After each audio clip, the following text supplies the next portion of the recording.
भाई Samsung, Vivo, one plus, pixel जो India में अपने फोल्ड्स लॉन्च किए हैं, ऑल ड्यू रिस्पेक्ट काफ़ी अच्छे फ़ोन्स हैं, लेकिन डेफिनेटली बहुत एक्सपेंसिव है। एक ऐसी ब्रांड है इनके बीच में, टेक्नो, जो 5,000 6,000 रुपये बजट वाले लोगों का भी सोचता है, और प्रीमियम जिनको फोल्ड एक्सपीरियंस करना है और जिनकी बजट कम है, 1 लाख से नीचे है, उनके लिए भी सोचता है, क्योंकि उन्होंने already techno Phantom V fold 1 launch किया था।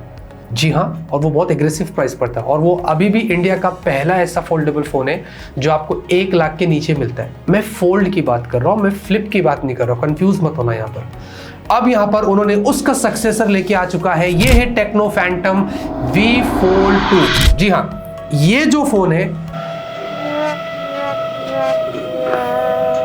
ये इतना काम चल रहा है बिल्डिंग में, मैं ये फोल्ड उसके सर पे मार देगा क्योंकि ये बहुत ड्यूरेबल है, सच बोल रहे हैं। हाँ, अब ये जो फोन है दोस्तों, ये भी आपको 1 लाख रुपए के नीचे ही मिलेगा, कुछ अपग्रेड्स के साथ यहाँ पर आया है, और काफी सारी इंटरेस्टिंग चीजें आज आपको इसके बारे में बतानी है। मैं बहुत ज्यादा एक्साइटेड हूँ दोस्तों, फटाफट से यहाँ पर अनबॉक्स करते हैं, लेकिन उससे पहले चैनल को सब्सक्राइब करिए, लाइक करिए, शेयर करिए, और कमेंट में बताइए भाई, क्या आप प्लान कर रहे हैं फोन से फोल्ड पर स्विच करने की? अगर आपकी बजट है तो कमेंट में जरूर बताना। देखेंगे बॉक्स इस तरीके का है, बहुत ही प्रीमियम, और ऐसा लेदर जैसा टेक्सचर, पूरा फिनिश आ रहा है बॉक्स के ऊपर।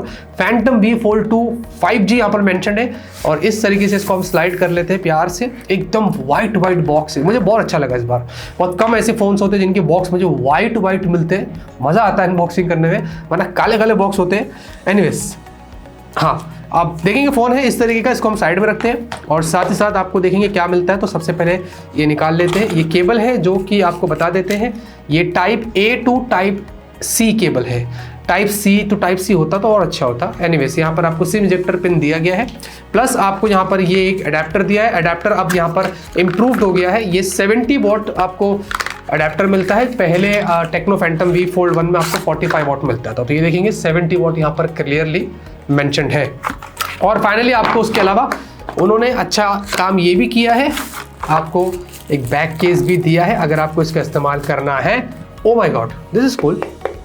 ओह, उसमें भी मस्त ग्रिप दिया है, और ये किक स्टैंड के साथ आता है।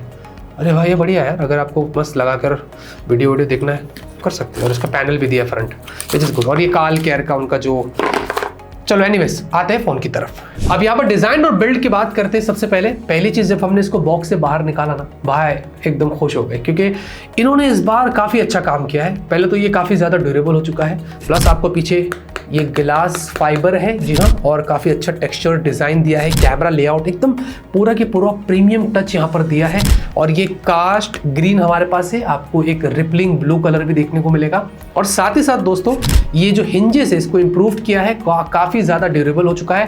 फ्रेम्स भी आपको यहाँ पर ग्लॉसी, ये एल्यूमिनियम फ्रेम्स है, प्लस यहाँ पर आपको इसके अंदर जब आप इसको इस बार अनफोल्ड करते हैं तो ये सिर्फ 5.7 mm की थिकनेस पर चला जाता है। अगर प्रीवियस जनरेशन से कंपेयर करें तो वो 6.9 था, और वेट भी कम हो चुका है, 249 ग्राम्स, पहले 299 ग्राम्स था। मैं ऑनेस्टली कहता हूँ, इसके जो अब इस बार उन्होंने जो बिल्ड क्वालिटी है, इसका जो लुक एंड फील है, जो मतलब फॉर्म फैक्टर है, ये सब कुछ यहाँ पर उन्होंने काफ़ी अच्छे से काम किया है। मैं ये ज़रूर कहूँगा कि अब जब आप इसको यूज़ करेंगे तो ये डेफिनेटली फील देगा आपको कि आपके हाथ में एक प्रीमियम फ़ोन है compare to Phantom V Fold के। बाकी आपको इसमें डुअल माइक है, डुअल नैनो सिम है, आपको डुअल स्टेरियो स्पीकर्स दिए गए हैं, और साथ ही साथ साइड माउंटेड फिंगरप्रिंट स्कैनर है, कोई अंडर डिस्प्ले फिंगरप्रिंट स्कैनर नहीं है। और डेफिनेटली आपको टाइप सी पोर्ट मिलता है, डॉल्बी एटमॉस भी आपको सपोर्ट दिया गया है। तो ओवरऑल दोस्तों, जो लुक एंड फील है पहले से इस बार काफी ड्यूरेबल भी हो चुका है, और काफी यहाँ पर प्रीमियम हो चुका है। डिस्प्ले की बात करते हैं। सबसे पहले इंटरनल डिस्प्ले को यहाँ पर उठाते हैं। ये है 7.85 इंच की आपको ह्यूज डिस्प्ले मिलती है, और ये 2K रेजोल्यूशन है, फ्लैट फोल्डेबल डिस्प्ले है, डेफिनेटली एमोलेड है, और प्लस ये UTG अल्ट्रा थिन ग्लास यहाँ पर है।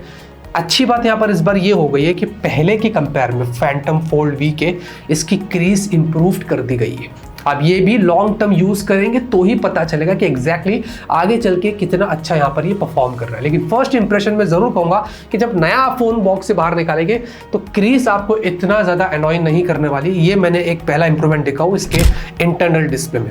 120 हर्ट्ज की आपको हाई रिफ्रेश रेट के साथ मिलती है और साथ ही साथ कंटेंट अगर आपको एक्सपीरियंस करना है तो आप डेफिनेटली बड़े साइज में यूट्यूब हो, नेटफ्लिक्स, अमेजॉन, अगर आपको गेम्स भी खेलना है तो आप इस बड़े स्क्रीन का पूरा मजा यहाँ पर ले सकते हैं। यही खासियत होता है फोल्ड्स का। और जब आप इसको बंद करते हैं, कवर डिस्प्ले की बात करें तो ये वही सेम 6.42 इंच 120 हर्ट्ज की 3D curved LTPO AMOLED display और यहाँ पर भी 120 हर्ट्ज की हायर रिफ्रेश रेट आपको मिलती है और ये भी काफ़ी अच्छा है। ये थोड़ा ह्यूज है, थोड़ा ब्रॉड है और बेजल्स भी इसके काफ़ी ज़्यादा कम है और साइड से थोड़ा सा कर्व्ड है। तो मुझे ये बहुत अच्छा लगता है, काफ़ी रिफ्रेश लगता है। अगर मैं इसकी कवर डिस्प्ले की बात करूँ, ज़्यादा से ज़्यादा काम आप कवर डिस्प्ले में ही यहाँ पर कर लेंगे, तो ये भी मुझे यहाँ पर काफ़ी सही लगा है। वैसे 900 निट्स की इसके अंदर पीक ब्राइटनेस है, इनसाइड और आउटसाइड में दोनों बता रहा हूँ। और इंडोर के साथ साथ आउटडोर विजिबिलिटी भी मुझे इसकी बहुत अच्छी लगी है, उसमें कोई कंप्लेंट्स नहीं थी। और हाँ, जो कवर डिस्प्ले इसके ऊपर आपको गोरिल्ला ग्लास विक्टस 2 की प्रोडक्शन भी यहाँ पर मिल जाती है, तो उस मामले में भी ये काफी ज्यादा ड्यूरेबल है। ओवरऑल दोस्तों डेफिनेटली डिस्प्ले यहाँ पर प्रीवियस जनरेशन जैसा ही है, लेकिन आपको एक्सपीरियंस जो है ना वो काफी अच्छा मिलने वाला है। परफॉर्मेंस की बात करते हैं, इसमें MediaTek Dimensity 9000 प्लस 4nm वाला एक बढ़िया फ्लैगशिप चिपसेट, सेम चिपसेट है जो फैंटम V फोल्ड में था, बट ये चिपसेट अच्छी है। एंड्रॉइड स्कोर्स अराउंड 1 मिलियन के आसपास थे। CPU थ्रॉटल भी बहुत अच्छा था 88% और साथ ही साथ इसमें LPDDR5X और UFS 3.1 है। यहाँ पर इसमें हमने जब टेस्ट वगैरह किया स्टोरेज का और हमने इसमें मल्टीटास्किंग वगैरह करके देखा, बहुत सारे टास्क किए, वो सॉफ्टवेयर के पार्ट में थोड़ा और डिटेल में कवर करेंगे। तो ये फोन सीमलेस चलता है, performance day to day life के टास्क बड़े स्मूथली करता है और साथ ही साथ अगर आपको इसमें गेम्स वगैरह खेलने तो आप BGMI, कॉल ऑफ ड्यूटी वगैरह हाई ग्राफिक्स पर सेट करके खेल सकेंगे। उस मामले में परफॉर्मेंस को लेकर और थर्मल्स को लेकर इस फोन में आपको ज्यादा प्रॉब्लम्स नहीं होने वाली है। सॉफ्टवेयर की बात करेंगे, एंड्रॉइड 14 इनके हाई OS 14.5 पर आता है। आई विश एंड्रॉइड 15 हुआ रहता और अपडेट भी सिर्फ 2 साल के, ये 3 साल के भी होते तो ज़्यादा अच्छा होता। वैसे कुछ प्री इंस्टॉल्ड ऐप्स है, फेसबुक, इंस्टाग्राम वगैरह सब आप डिलीट कर सकते हैं, कुछ अननेसेसरी वाली बात नहीं है। और प्लस आपको यहाँ पर AI फीचर्स की बात करें तो इसमें इनका टेक्नो AI सेटिंग्स में आपको मिलता है। इसमें जाएंगे तो आपको इनका एला स्मार्ट असिस्टेंट मिलता है। बहुत सारे टास्क आप इससे इनिशिएट कर सकते हैं, कॉल, प्ले म्यूजिक, जोक वो बोलना हो, सेल्फी लेना हो, सब कुछ कर सकते हैं।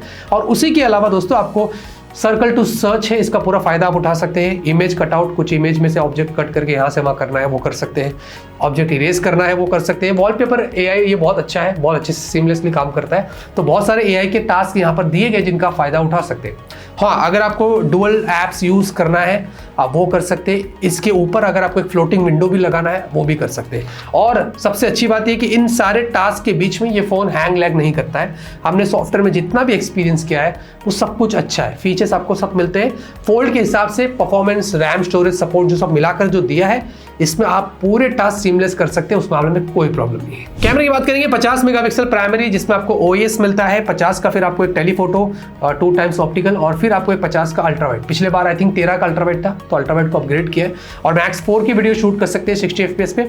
सेल्फी की बात करेंगे तो 32 मेगापिक्सल की आपको कवर सेल्फी और इंटरनल भी 32 जो पिछले साल से उन्होंने अपग्रेड किया है।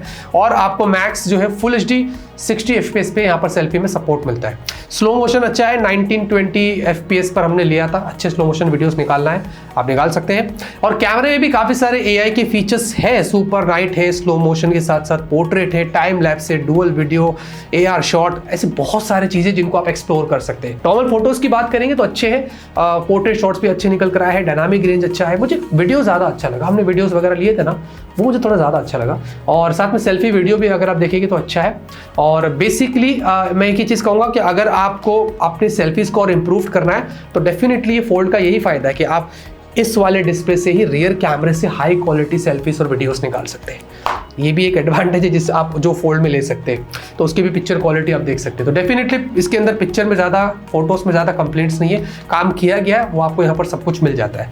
मैं लिंक आपको फिर भी डिस्क्रिप्शन में दे रहा हूँ, गूगल ड्राइव पर आप जाके चेकआउट कर सकते हैं। बैटरी की बात करेंगे दोस्तों, 5750 mAh की बैटरी है। ये one of the largest battery दी गई है किसी भी फोल्ड में अंडर 1 लाख रुपीज़, ये आपको ध्यान रखना है क्योंकि प्रीवियस जो फोल्ड था इनका उसमें कुछ 5000 mAh की थी, तो काफ़ी अच्छा अपग्रेड किया है बैटरी में। और चार्जिंग जैसे कि मैंने आपको बताया 70 वाट है, 45 से वो भी अपग्रेड हुआ है।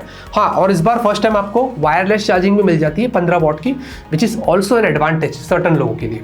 बाकी ये आधे घंटे में लगभग मतलब 20 मिनट में 50% तक चार्ज हो सकता है, और साथ ही साथ 100% अगर आपको चार्ज करना है तो ये 50 मिनट के आसपास जो वो चार्ज हो जाता है। तो बैटरी चार्जिंग, बैटरी बैकअप सब कुछ अच्छा है, लेकिन याद रहे दोस्तों 2 डिस्प्ले है और इंटरनल डिस्प्ले थोड़ा ज़्यादा बैटरी आपकी कंज्यूम करेगा। ओवरऑल 1 दिन का बैकअप आपको इसमें आराम से मिल जाएगा। नेटवर्क कनेक्टिविटी की बात कर ले तो इसमें मल्टीपल 5G बैंड्स दिए गए हैं, हमने टेस्ट किया है, डाउनलोड करके देखा, कॉल क्वालिटी वगैरह सब कुछ सही है। वाइड L1 है, कैमरा 2 API, वाईफाई 6 है, ब्लूटूथ 5.3 है, आपको FM रेडियो है, इनफैक्ट NFC भी है, यस, और जितने भी इंपॉर्टेंट सेंसर्स, सारे सेंसर्स का आपको सपोर्ट मिलता है। अब ज्यादा नहीं दोस्तों बात करते हैं इसकी प्राइस की, जो सबसे इंपॉर्टेंट पार्ट है। जी हाँ, अब ये ओवरऑल उन्होंने कोशिश करी है थोड़ा उसको अपग्रेड करके आपके सामने एक रिफ्रेश्ड मॉडल लेके आए टेक्टो फैंटम V Fold के मुकाबले, और ये आपको बहुत ही अच्छी प्राइस पर मिल रहा है इंडिया के अंदर। 12 GB की रैम, 512 GB स्टोरेज, एक ही वेरिएंट है तो अच्छा है, रैम भी ज़्यादा है, स्टोरेज भी काफ़ी है फोल्ड के हिसाब से। ये आपको मिलेगा अराउंड 79,999, समवॉट सेम प्राइस थी पहले प्रीवियस जनरेशन जैसी। मुझे ऐसा लगा था कि ये शायद 89, 94 समथिंग ऐसा जाएगा, लेकिन वैसा नहीं है। मैंने उनसे ये कंफर्म किया 2 बार, उन्होंने बोला यही प्राइस फिलहाल के लिए रहेगी, लेकिन ये बढ़ती घटती रहेगी, डिपेंड करता है। मैं आपको एग्जैक्ट जो भी प्राइस है वो बता रहा हूँ कि इसकी ये प्राइस होने वाली, इतने प्राइस में आप इस फोन को परचेज कर सकते हैं। एक फोल्ड आपको 80,000 में, मैं मानता हूँ बहुत सारे लोग सोचते हैं कि हम वो क्यों ना ले ले, हम वो क्यों ना ले ले, वो एक्सपेंसिव है, वो 1 लाख के ऊपर चले जाते हैं। But at least there are some brands जो कि प्रीमियम दे रही है, कोशिश कर रही है, और अगर आपकी बजट उतनी है, आप अफोर्ड कर सकते हैं, आपको लगता है कि फोल्ड ही एक्सपीरियंस करना है, तो एक फ्रेश फोन आपको यहाँ पर मिलता है टेक्नो की तरफ से, जो कि मेरे हिसाब से हमारी जितनी टेस्टिंग हुई उतना तो अभी तक काफ़ी अच्छा चल रहा है। बट होल्ड ऑन, इसका पूरा रिव्यू करेंगे after few months, 3 months 4 months, long term फिर आपको बताएंगे कि इसका क्रीज का मामला क्या है, इसका कैमरा कैसा है, अपग्रेड्स कैसे आ रहे हैं, सॉफ्टवेयर में हैंग लैग है या नहीं है, वो सब कुछ आपको डिटेल में बताएंगे। इसलिए आप हमारे चैनल को सब्सक्राइब करके रखिए, सपोर्ट करिए, शेयर करिए, जो भी इस फोन के बारे में बोलना है कमेंट में बताइए। तब तक के लिए ऑलवेज कीप स्माइलिंग।